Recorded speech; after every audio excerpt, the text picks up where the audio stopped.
पंजाब के अमृतसर में स्वर्ण मंदिर के पास देर रात एक और धमाका हुआ है। बीती रात अमृतसर में स्वर्ण मंदिर के पास जोरदार ब्लास्ट से हड़कंप मच गया। ये ब्लास्ट रात 12 से 12:30 बजे के बीच हुआ। पंजाब पुलिस का दावा है कि अमृतसर ब्लास्ट मामले को पंजाब पुलिस ने सुलझा लिया है और जानबूझकर पंजाब में अशांति फैलाने की साजिश थी।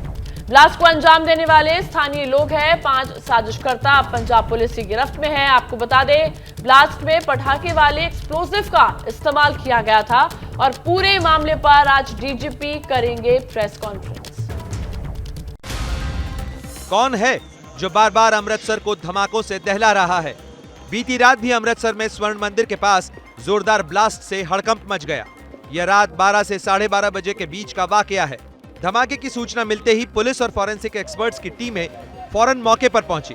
सुराग के लिए सबूत जुटाए गए। अच्छी बात यह है कि धमाके में किसी को जख्मी होने की खबर नहीं है। 12:15 के आसपास यहाँ पे इंटीमेशन आई थी कि यहाँ पे एक loud sound has been heard. It is suspected that there is a possibility कि एक एक्सप्लोजन और हुआ है। हम सस्पेक्ट्स को राउंड अप कर रहे हैं, लोगों को वेरीफाई कर रहे हैं, पूछताछ कर रहे हैं। अमृतसर में स्वर्ण मंदिर के पास 5 दिन में ब्लास्ट की ये तीसरी घटना है। सबसे पहले 6 मई को स्वर्ण मंदिर की तरफ जाने वाले हेरिटेज स्ट्रीट पर धमाका किया गया। फिर 8 मई को भी उसी जगह एक और ब्लास्ट हुआ जिसमें एक शख्स को मामूली चोटें आई। अमृतसर जैसे बेहद संवेदनशील शहर में सीरियल धमाके से गंभीर सवाल खड़े हो गए हैं। लोगों में भरोसा बनाए रखने के लिए कई बार आरएएफ फ्लैग मार्च कर चुकी है। सुरक्षा भी कई गुना बढ़ा दी गई है। तो 5 दिन में तीसरे धमाके से हड़कंप मचा हुआ। अमृतसर में 6 और 8 मई को भी धमाके हुए थे। स्वर्ण मंदिर के पास ही धमाके किए गए थे। बीती रात हुए धमाकों ने भी चिंता बढ़ा दी है और अमृतसर में स्वर्ण मंदिर के पास 5 दिन में बॉम्ब ब्लास्ट की यह तीसरी घटना है।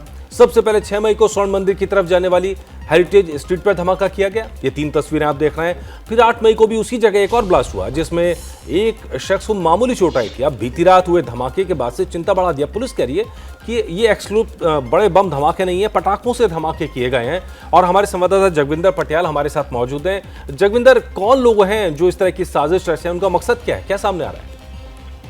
देखिए, मकसद तो दहशत फैलाना ही था, लेकिन ये किसके इशारे पर दहशत फैला रहे थे, इनका मकसद क्या था, थोड़ी देर में पुलिस ये भी साफ करेगी। डीजीपी पंजाब गौरव यादव खुद अफसर पहुंच रहे हैं थोड़ी देर में और वो प्रेस कॉन्फ्रेंस करेंगे। 5 लोगों को अब तक हिरासत में लिया गया है। लेकिन मैं मनीष ये जरूर कहूंगा कि अगर जब पहले 6 और 8 तारीख को धमाका हुआ था, उसी वक्त अगर पुलिस ने इस जांच को सीरियस मोड में और एकाग्रता के साथ किया होता तो शायद ये तीसरा जो धमाका हुआ, इस साजिश में ये लोग कामयाब ना हो पाते। क्योंकि जो सराय से 3 लोग पकड़े गए आज सुबह, बिल्कुल जहां आज धमाका हुआ रात को, उससे सटी हुई एक सराय है, वहां पर ये लोग 225 नंबर कमरा में रह रहे थे, वहीं से ये लीड लगा।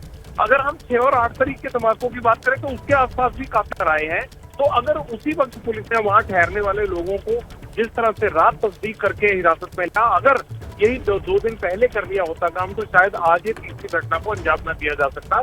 तो मुझे ये लगता है कि पुलिस की शुरुआती जांच पर सवालिया निशान लगाने वाली ये एक घटना है और आगे से पुलिस इसका सबक लेगी। शायद इसकी सफाई खुद डीजीपी गौरव यादव अमृतसर पहुंचकर देने वाले। जी, आप रहे हमारे साथ इस वक्त। देखिए, मनजोत भी हमारे सहयोगी हमारे साथ जुड़ गए हैं उस जगह से जहां पर ये धमाका हुआ था। मनजोत, एक तो जरा तस्वीरें दिखाइए, अभी क्या माहौल है ये भी बताइए, और साथ ही साथ शिरोमणि गुरुद्वारा प्रबंधक कमेटी ने बैठक की थी, उस बैठक में क्या क्या मांगे उठाई गई? जी बिल्कुल, अब हम सराह के बाहर ही मौजूद है। जिस सराह में जो कमरा लिया था यात्रियों ने, ये वो सराह है, श्री गुरु रामदास सराह है। अगर वहां पर की बात की जाए तो 225 नंबर कमरा है। जहां से कमरा लेने के बाद जब वो सुबह 12:30 बजे जो व्यक्ति जाता है, वो विस्फोटक सामग्री जो फेंक कर वापस आता है, तो एसजीपीसी के जो कैमरा इंचार्ज होते हैं, उन्होंने सीसीटीवी में पूरी जो घटनाक्रम हुआ तो उसकी जांच की। तो तभी एक व्यक्ति है जो एसजीपीसी ने जैसे बताया कि एक व्यक्ति जाता है और जिस वॉशरूम में को सीसीटीवी सामने नहीं होता, वहां पर जाके वो बॉम्ब फेंक कर वापस आता है।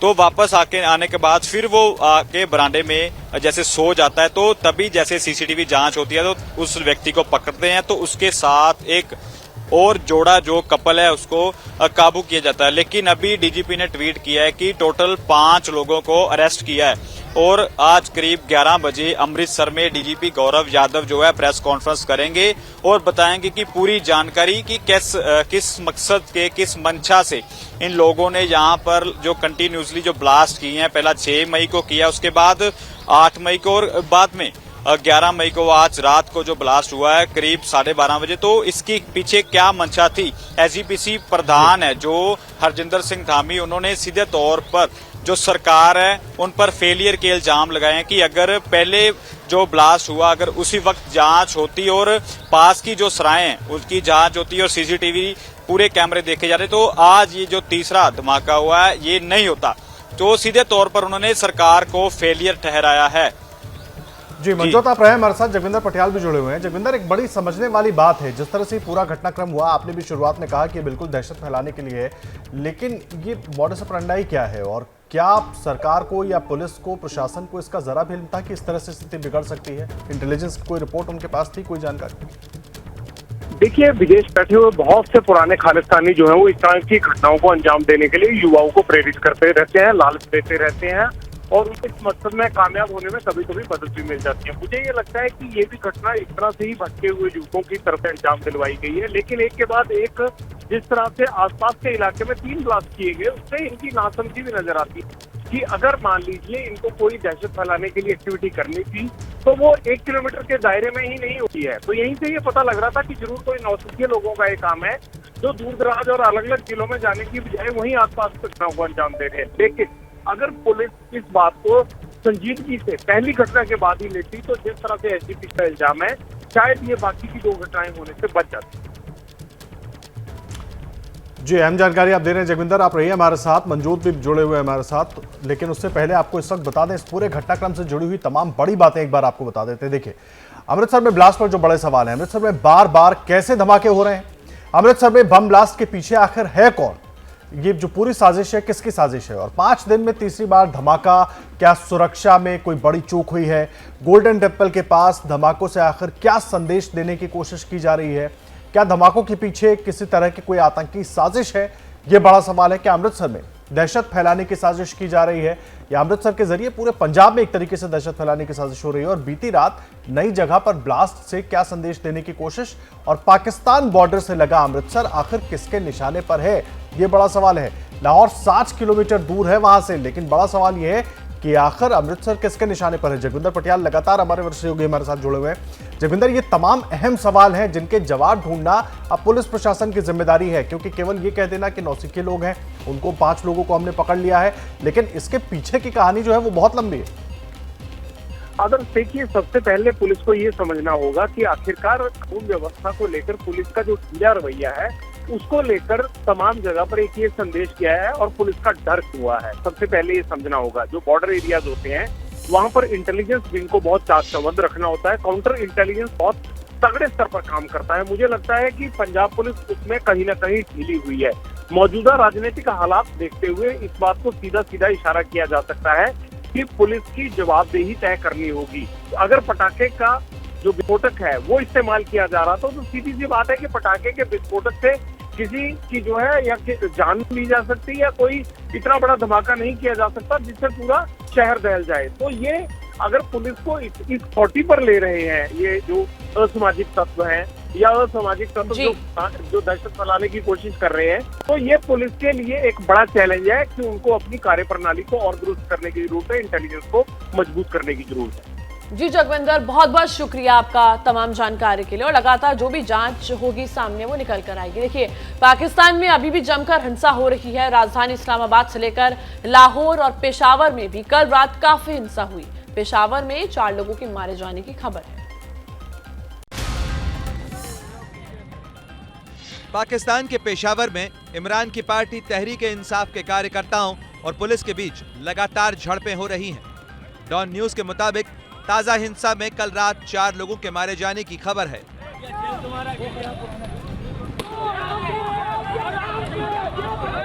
राजधानी इस्लामाबाद में भी जमकर हिंसा हो रही है।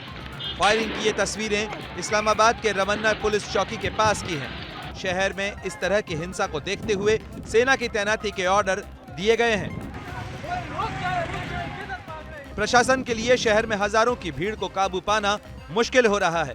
लोग वाहनों को आग लगा रहे हैं। इस्लामाबाद में हर तरफ अफरा तफरी का माहौल है। फैसलाबाद में भी पुलिस को हालात को काबू में करने के लिए फायरिंग करनी पड़ी। फैसलाबाद के सलामी चौक पर सैकड़ों की संख्या में प्रदर्शनकारी जमा हुए थे। हालात लाहौर में भी ठीक नहीं है। वहां पर कलमा चौक के पास पीटीआई कार्यकर्ताओं ने एक कंटेनर पर फायरिंग कर दी। तो अब बात पाकिस्तान में जो माहौल बन रहा है उसकी करते हैं। पाकिस्तान में इमरान खान की गिरफ्तारी के बाद शुरू हुई हिंसा थमने का नाम नहीं ले रही है। सरकार ने कड़ी कार्रवाई करते हुए इमरान की पार्टी तहरीक इंसाफ के कई बड़े नेताओं को गिरफ्तार कर लिया है। कल रात इमरान के करीबी और पूर्व मंत्री फवाद चौधरी और शाह महमूद कुरैशी को गिरफ्तार कर लिया गया है। दोनों बड़े चेहरे हैं। इससे पहले इमरान खान को कोर्ट ने 8 दिन की पुलिस कस्टडी में भेज दिया है। पाकिस्तानी सुप्रीम कोर्ट ने इमरान की जमानत अर्जी भी खारिज कर दी है। ये बड़ा अपडेट पाकिस्तान की तरफ से। इस बीच पाकिस्तान में रात में भी कई शहरों में जबरदस्त बवाल हुआ है। लाहौर, इस्लामाबाद और फैसलाबाद से हिंसा की तस्वीरें सामने आई हैं। हमारे सहयोगी प्रणय हमारे साथ जुड़े हुए हैं। प्रणय, ये पूरा अपडेट हम देख रहे हैं। गिरफ्तारी का सिलसिला लगातार जारी है, बवाल भी जारी है, हंगामा भी बढ़ता जा रहा है। ना हंगामा थम रहा है और ना ही सरकार अपने कदम पीछे खींच रही है। देखिए, जहां तक सरकार का सवाल है मनीष, सरकार की तरफ से साफ कर दिया गया। कल प्रधानमंत्री शहबाज शरीफ मीडिया के सामने आए, उन्होंने देश के सामने संबोधन दिया और उन्होंने कहा कि सख्ती से निपटा जाएगा। साथ ही सेना की तरफ से भी कल जो बेहद सख्त बयान सामने आया है, उन्होंने कहा ये पाकिस्तान को तोड़ने की कोशिश है, इस तरीके से सिविल वॉर की हालत में ले जाया जा रहा है तो इसके खिलाफ सख्ती से कार्रवाई की जाएगी। लेकिन रात को जिस तरीके से फवाद चौधरी की गिरफ्तारी सुप्रीम कोर्ट के इलाके से हुई है, इसके अलावा शाह महमूद कुरैशी को भी रात में गिरफ्तार किया गया है। यानी पाकिस्तान की जो सीनियर लीडरशिप है वो इस समय गिरफ्तार हो चुकी है। चाहे इमरान खान चेयरमैन की बात की जाए, वाइस चेयरमैन शाह महमूद कुरैशी की बात की जाए, और उसके बाद इन गिरफ्तारियों के बाद रात को अगर हम बात करें लाहौर के अंदर, क्योंकि लाहौर में जमान पार्क की घर था इमरान खान का, वहीं से वो निकले थे इस्लामाबाद हाई कोर्ट के लिए जहां उन्हें गिरफ्तार किया गया। और आदर्श, उसके बाद से बड़े धमाके हुए हैं जमान पार्क के इलाके में, लाहौर के इलाके के अंदर और कई इलाकों के अंदर इसी तरीके की तोड़फोड़ की घटना सामने आ रही है।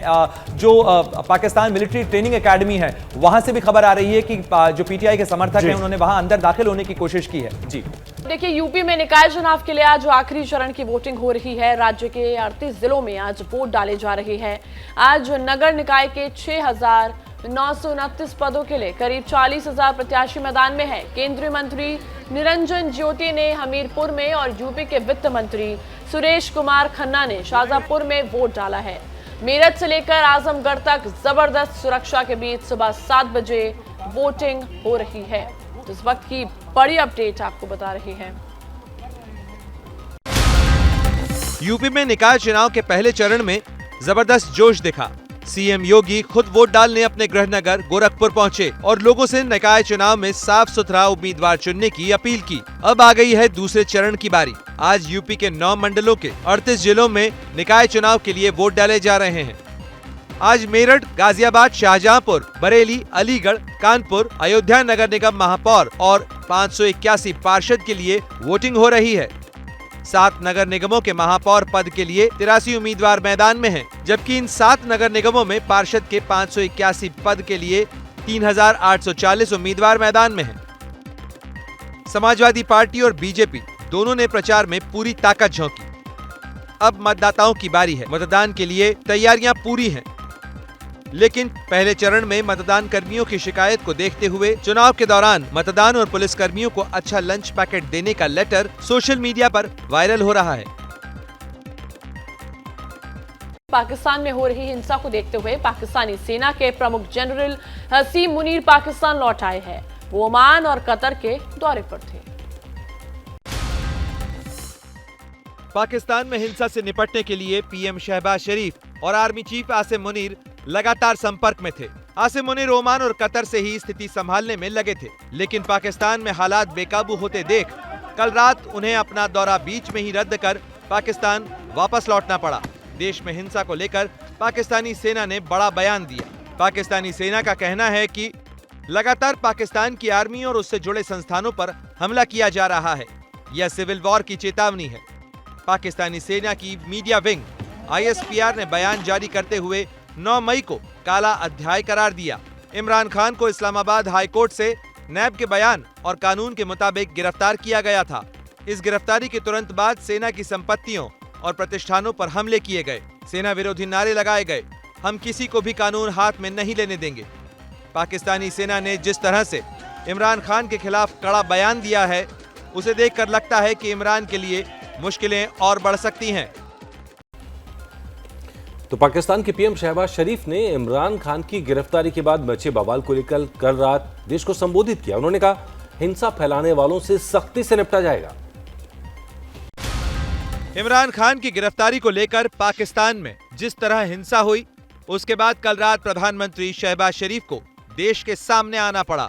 टीवी पर उन्होंने देश को संबोधित करते हुए कहा कि पाकिस्तान में 75 साल में ऐसी हिंसा कभी नहीं हुई। 75 साल में जो काम पाकिस्तान का असली दुश्मन करने की जरूरत नहीं कर सका, इन दहशतगर्दों और मुल्क दुश्मनों ने कर दिखाया। पाकिस्तान में मौजूदा हालात को देखते हुए इमरजेंसी लगाने की भी चर्चा उठ रही थी, लेकिन पीएम शहबाज शरीफ ने इस बारे में कोई जिक्र नहीं किया। हालांकि उन्होंने हिंसा करने वालों के खिलाफ सख्त कार्रवाई की चेतावनी दी। इन दहशतगर्दों और मुल्क दुश्मन अनासर को खबरदार करता हूं, कानून हाथ में लेने वाले शरपसंदों को आनी हाथों से निपटा जाएगा। पाकिस्तान में पिछले 48 घंटे से हिंसा हो रही है। अभी भी कई इलाकों में आगजनी और फायरिंग की खबरें आ रही हैं। देखिए, पाकिस्तान के प्रधानमंत्री शहबाज शरीफ ने कल रात राष्ट्र के नाम संबोधन में इमरान खान को बार बार नियाजी कहकर संबोधित किया। उन्होंने पाकिस्तान में हो रही हिंसा के लिए सीधे सीधे इमरान खान को जिम्मेदार ठहराया। पाकिस्तान के प्रधानमंत्री शहबाज शरीफ ने राष्ट्र के नाम संबोधन में ज्यादातर वक्त इमरान खान की करतूतें गिनाने में लगा दिया। उन्होंने कई बार इमरान के लिए इमरान खान की जगह इमरान नियाजी नाम का इस्तेमाल किया। उनका कहना था कि इमरान के शासन में बदले की कार्रवाई में गिरफ्तारी होती थी।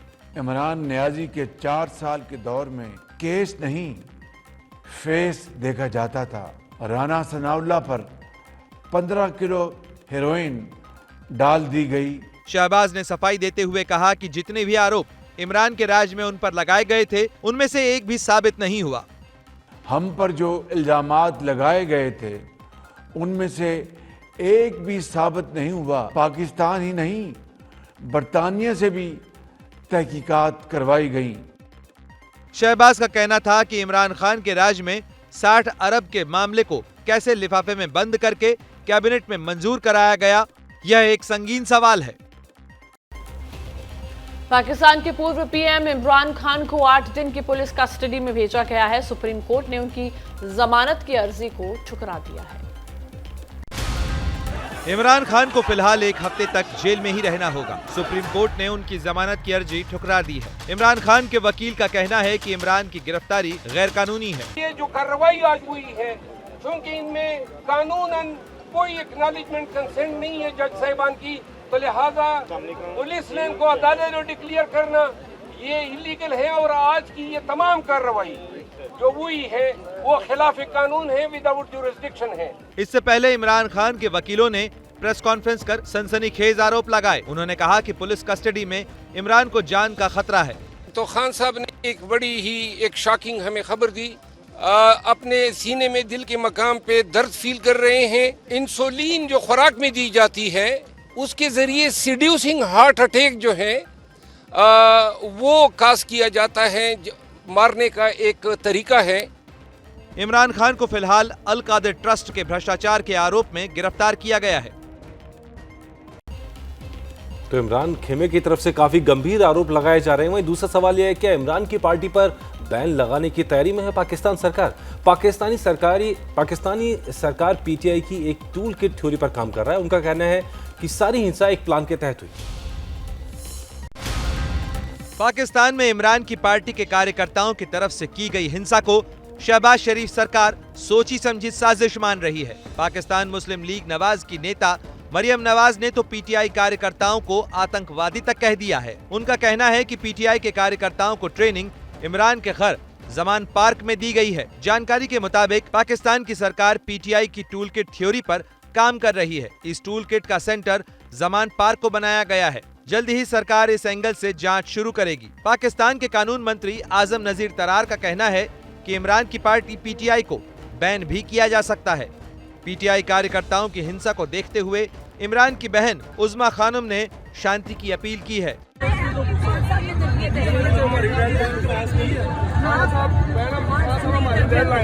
बेटा आप अंदर जाओ,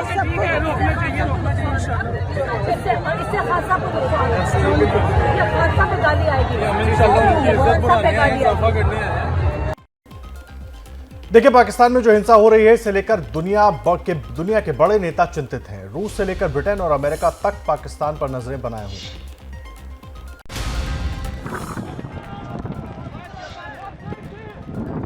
इमरान खान की गिरफ्तारी के बाद हुई हिंसा से दुनिया के कई बड़े नेता चिंतित हैं। इसमें रूस के राष्ट्रपति व्लादिमीर पुतिन भी शामिल हैं। रूस के विदेश मंत्रालय की प्रवक्ता मारिया ज़गारोवा ने ट्वीट कर बयान जारी करते हुए कहा कि पाकिस्तान के पूर्व पीएम इमरान खान की गिरफ्तारी के बाद वहां जो हो रहा है उस पर हमारी नजर है। हम सभी संबंधित पक्षों को कहना चाहते हैं कि शांति से मतभेद को सुलझाया जाए। हम उम्मीद करते हैं कि विरोध प्रदर्शन के दौरान कोई गंभीर टकराव नहीं होंगे और पाकिस्तान में स्थिति जल्द सामान्य होगी। ब्रिटेन के प्रधानमंत्री ऋषि सुनक भी पाकिस्तान पर नजरें बनाए हुए हैं। उनका कहना है कि इमरान खान की गिरफ्तारी पाकिस्तान का आंतरिक मामला है। The UK, of course, has a long-standing and close relationship with Pakistan, and this weekend, especially as Commonwealth partners, the arrest of the former Prime Minister is an internal matter for Pakistan.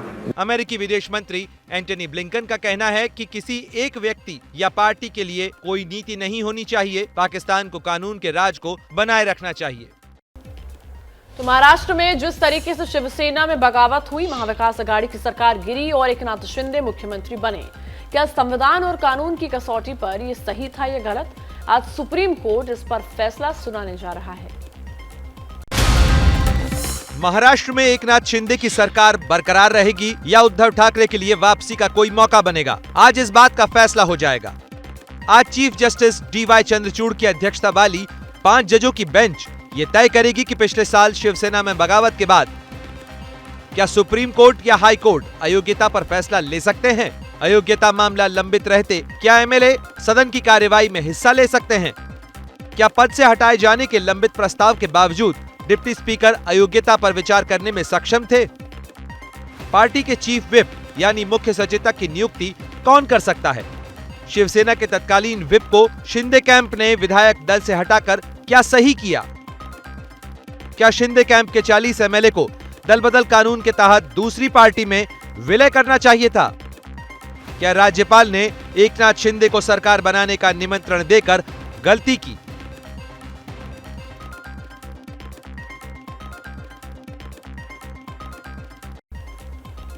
बड़ा सवाल यह है कि अगर supreme court का फैसला शिंदे गुट के खिलाफ आया तो क्या होगा?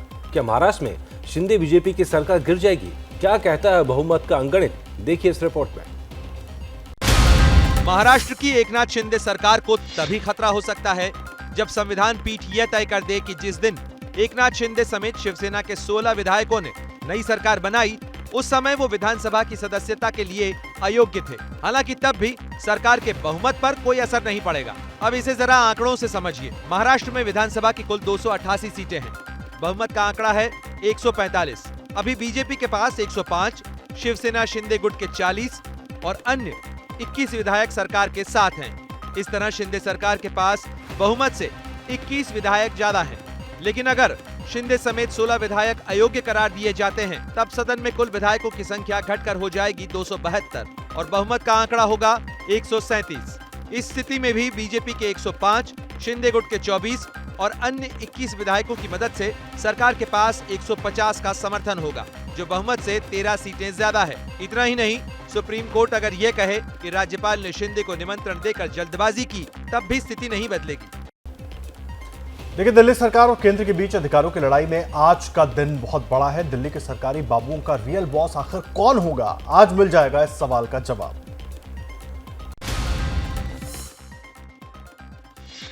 दिल्ली में अधिकारियों के ट्रांसफर पोस्टिंग का अधिकार मांग रही केजरीवाल सरकार की याचिका पर सुप्रीम कोर्ट के 5 जजों की संविधान पीठ आज फैसला देगी। इस साल 18 जनवरी को बेंच ने सुनवाई पूरी कर फैसला सुरक्षित रख लिया था। इस मामले की सुनवाई चीफ जस्टिस DY चंद्रचूड़ की अध्यक्षता वाली 5 जजों की बेंच ने की है।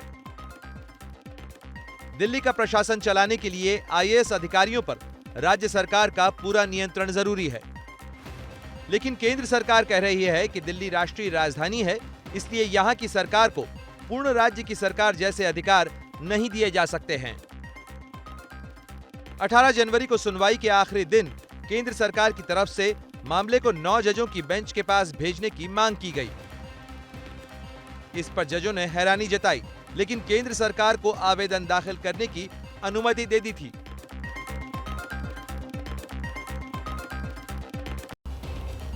कर्नाटक में मतदान से पहले कांग्रेस के ट्विटर हैंडल से एक ट्वीट किया गया था। इसमें कहा गया था कि सोनिया गांधी ने अपनी स्पीच में संप्रभुता को लेकर बयान दिया। अब कांग्रेस की तरफ से इस मामले में सफाई आई है। कांग्रेस का ये कहना है कि ट्वीट गलती से हो गया था। ये कर्नाटक में वोटिंग से 4 दिन पहले 6 मई को कांग्रेस के आधिकारिक ट्विटर हैंडल से किया गया ट्वीट है। इसमें कहा गया, कांग्रेस संसदीय दल अध्यक्ष सोनिया गांधी जी ने 6.5 करोड़ कन्नडिगाओं को एक बड़ा संदेश भेजा। कांग्रेस किसी को भी कर्नाटक की प्रतिष्ठा, संप्रभुता या अखंडता के लिए खतरा पैदा करने की अनुमति नहीं देगी। इस ट्वीट को लेकर पीएम मोदी ने चुनावी सभा में सवाल उठाए और बीजेपी पहुंच गई चुनाव आयोग के पास। कांग्रेस कर्नाटका को भारत से अलग मानती है, मैंने कभी सोचा तक नहीं था। बीजेपी की शिकायत पर चुनाव आयोग ने कांग्रेस अध्यक्ष को इस ट्वीट को ठीक करने के लिए कहा, लेकिन कांग्रेस ने अपना ट्वीट नहीं हटाया और मतदान खत्म होने के बाद स्पष्टीकरण जारी करते हुए ट्वीट डिलीट कर दिया। कांग्रेस ने ट्वीट कर कहा कि सोनिया गांधी ने कर्नाटक के हुबली में दिए गए अपने भाषण में संप्रभुता शब्द का इस्तेमाल नहीं किया था। यह ट्वीट गलती से रिपोर्ट कर दिया गया था और इसलिए इसे हटा दिया गया है।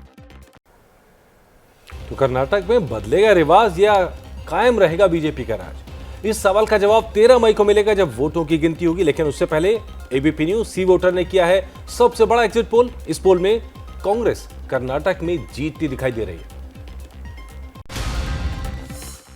कर्नाटक में काउंटिंग के पहले 13 मई की अनुमानित पिक्चर सामने आ गई है। एबीपी न्यूज सी वोटर के एग्जिट पोल में कर्नाटक के 75,000 वोटरों ने नई सरकार की क्लियर इमेज सामने रख दी है। इस सर्वे में कांग्रेस को सबसे ज्यादा सीटें मिलने का अनुमान है, जबकि बीजेपी दूसरे नंबर पर फिसलती दिख रही है। कर्नाटक में कांग्रेस को 100 से 112 सीटें मिलने की संभावना है, जबकि बीजेपी को 83 से 95 सीटें मिल सकती है। सर्वे में जेडीएस तीसरे नंबर पर है, उसे 21 से 29 सीटें मिलने का अनुमान है, जबकि अन्य के खाते में 2 से 5 सीटें जा सकती हैं। एग्जिट पोल में बढ़त के बाद कांग्रेस के खेमे में खुशी की लहर है, जबकि बीजेपी अभी भी वापसी का दावा कर रही है। सर्वे के नतीजों के बाद कांग्रेस के पूर्व अध्यक्ष राहुल गांधी ने ट्वीट किया, मैं कर्नाटक के बब्बर शेर कार्यकर्ताओं और नेताओं को जनता के मुद्दों पर प्रचार करने के लिए धन्यवाद देता हूं। राजस्थान में अशोक गहलोत और सचिन पायलट के बीच अदावत का एक नया चैप्टर खुलने वाला है। सचिन पायलट आज से अपनी ही सरकार के खिलाफ जन संघर्ष यात्रा पर निकल रहे हैं।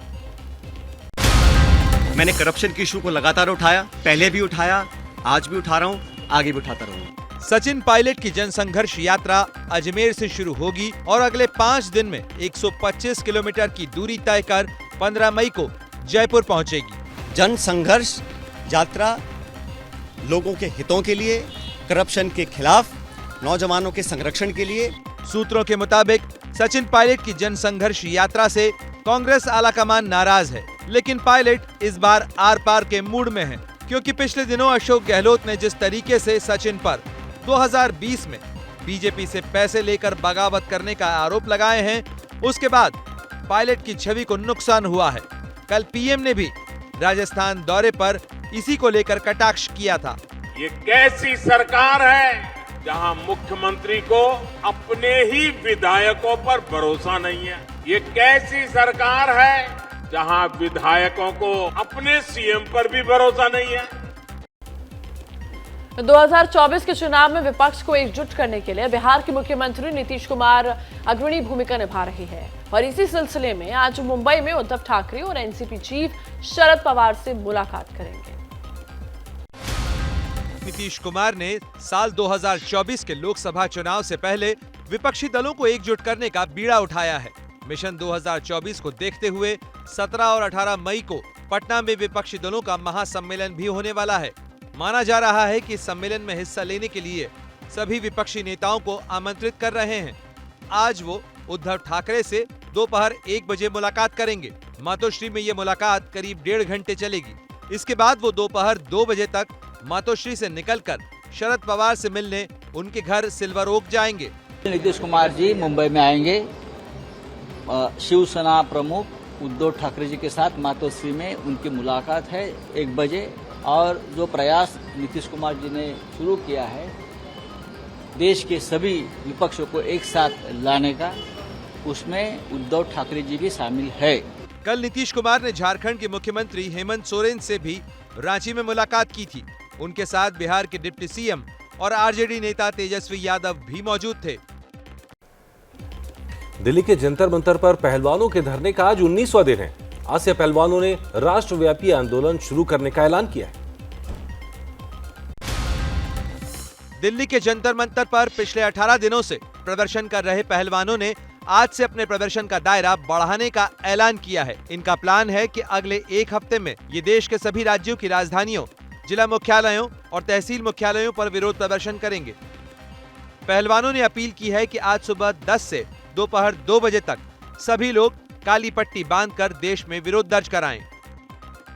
इनकी मांग है कि भारतीय कुश्ती महासंघ के अध्यक्ष ब्रजभूषण शरण सिंह को गिरफ्तार किया जाए। ब्रजभूषण सिंह पर यौन शोषण का आरोप लगाया गया है। ब्रजभूषण का नार्को टेस्ट करा लो सुप्रीम कोर्ट के अंडर, और हमारा जो 7 लड़कियां हैं उनका करवा लो, और जो भी गलत होगा उसको चाहे उसी दिन फांसी दे देना। नार्को टेस्ट करा लो।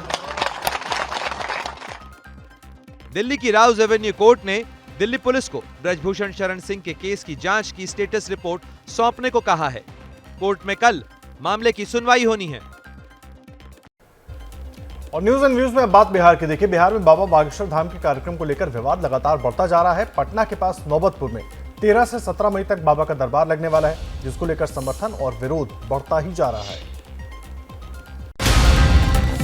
ये है बिहार की नीतीश सरकार में मंत्री और लालू के बड़े बेटे तेज प्रताप यादव की सेना, जिसे तेज प्रताप के सरकारी आवास में खास ट्रेनिंग दी जा रही है। तेज प्रताप डीएसएस नाम का संगठन चलाते हैं, जिसने आजकल बागेश्वर वाले बाबा धीरेन्द्र कृष्ण शास्त्री के पटना कार्यक्रम के विरोध में झंडा बुलंद कर रखा है। तेज प्रताप की इसी सेना का जवाब देने के लिए आज पटना के गांधी मैदान में सुबह 9:30 बजे सवर्ण सेना के सैकड़ों कार्यकर्ताओं को ट्रेनिंग दिए जाने का ऐलान हुआ है, जो बाबा बागेश्वर के समर्थन में शपथ लेंगे। पटना में बागेश्वर धाम के कार्यक्रम के आयोजक तैयारियों में जुटे हुए हैं। आयोजन समिति का कहना है कि उन्हें तेज प्रताप के विरोध की परवाह नहीं है। सनातन धर्म के प्रचार में आ रहे हैं, कोई कथावाचक आता है, बिहार संतों की धरती रही है और संतों का स्वागत करना मेरा पहला कर्म है, और कौन क्या बोल रहा है इसके ऊपर हम लोग कभी ध्यान देते हैं। विरोध और समर्थन के बीच पटना के डाक बंगला चौराहे पर कल बागेश्वर बाबा का पोस्टर एक युवक ने फाड़ दिया। युवक की पहचान नहीं हो पाई है।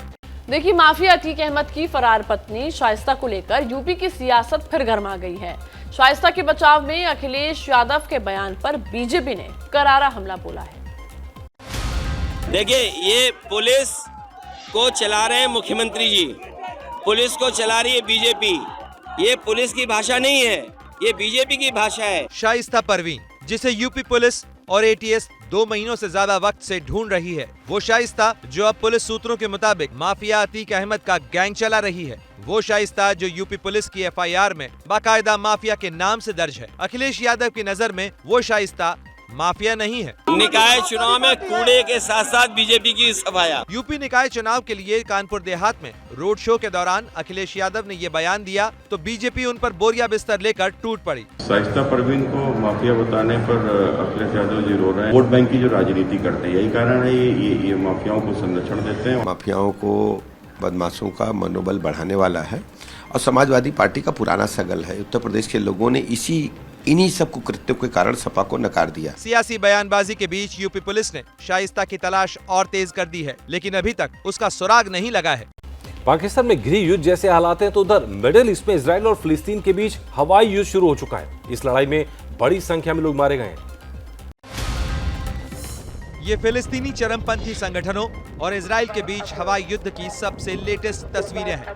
इजराइल के एयर स्ट्राइक के जवाब में बुधवार को फिलिस्तीन के चरमपंथी संगठनों ने गाजा पट्टी से इजराइल पर 300 से ज्यादा रॉकेट्स दागे। इजराइल के आसमान में दिन भर सायरन और धमाकों की आवाज सुनाई देती रही। फिलिस्तीनियों की तरफ से दागे गए ज्यादातर रॉकेट्स को इजराइल के आयरन डोम एयर डिफेंस सिस्टम ने हवा में ही इंटरसेप्ट कर दिया। इजराइल पिछले 3 दिनों से फिलिस्तीन में चरमपंथी संगठनों के खिलाफ ऑपरेशन शील्ड एंड एरो चला रहा है। इसके तहत इजराइल के लड़ाकू विमान और ड्रोन इस्लामिक जिहाद के ठिकानों पर भारी बमबारी कर रहे हैं। इजराइल की इस सर्जिकल स्ट्राइक में अब तक इस्लामिक जिहाद के 3 बड़े कमांडर समेत 21 लोग मारे गए हैं। इजराइल और फिलिस्तीन के बीच इस ताजा संघर्ष की शुरुआत तब हुई जब रमजान के पाक महीने में इजराइल पुलिस ने यरूशलेम के अल-अक्सा मस्जिद में घुसकर गोलीबारी की। यहीं से बात बढ़कर जंग तक पहुंच गई है।